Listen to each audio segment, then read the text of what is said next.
Okay, so today we're going to learn about what's called talking to the text, and we're going to do it with this poem titled In Flanders Fields.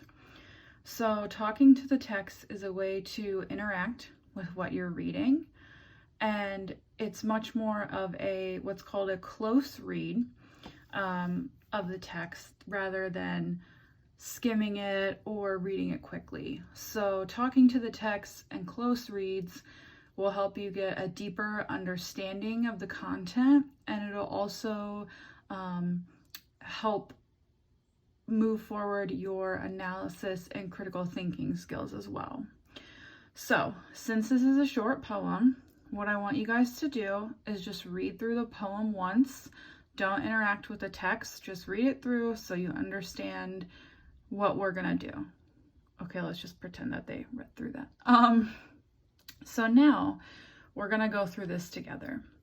So now that everyone has read through the text once, now we're gonna go through each stanza and talk to the text. So the first thing that I noticed is this helps me when I'm reading things, especially poems and articles and stuff. Since it's a poem, what you'd like to do is put the title in quotes, and that's immediately helpful. So the next thing is, what is something that is prominent on this paper? It's flowers. And did anyone catch what kind of flowers it was? It's in the first line. Okay, so poppies. So we want to underline that. So poppies are obviously important in this poem. Now, poppies are the official flower of World War I. So from telling that, when do you think this poem took place? World War I, exactly. So you know that the time frame of this poem is 1914 to 1918. And that might not necessarily be when the poem was written, but it's when the setting is in the poem. Okay, now what is something else that signifies that this is a war poem?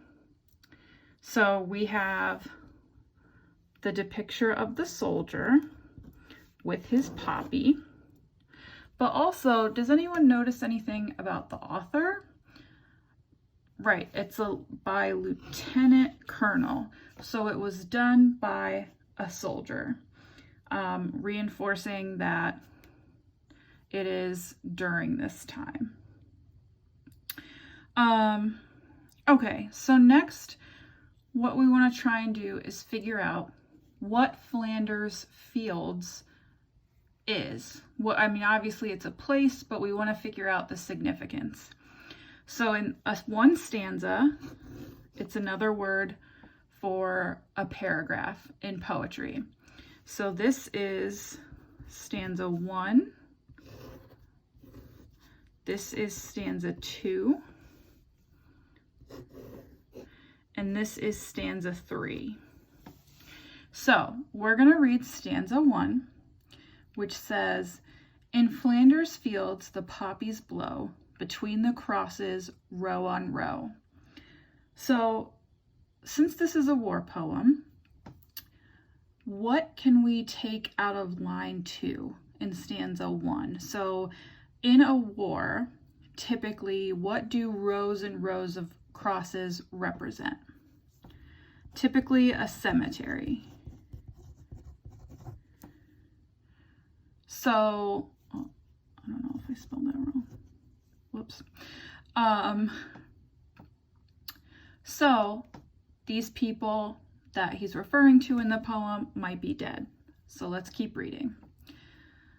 "Between the crosses row on row that mark our place, and in the sky the larks still bravely singing fly, scarce heard amid the guns below. Okay, so a lark is a bird. So that's my wonderfully drawn picture of a bird. And the guns below represent the fighting of trench warfare. So the larks are singing, but they can't be heard. So now we're going to move on to stanza 2. We are the dead. So that confirms that this is a cemetery. Short days ago, we lived, felt dawn, saw sunset glow, loved and were loved, and now we lie in Flanders fields. Okay, so short days ago implies that these soldiers were recently killed.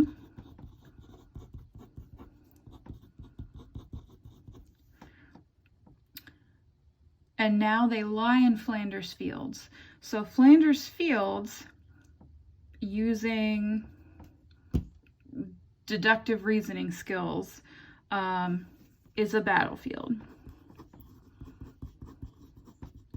So they died, they were recently killed on a battlefield during World War I. So now we know what Flanders Fields is. Take up our quarrel with the foe, to you from failing hands we throw the torch. Be yours to hold it high. If ye break faith with us who die, we shall not sleep, though poppies grow in Flanders fields.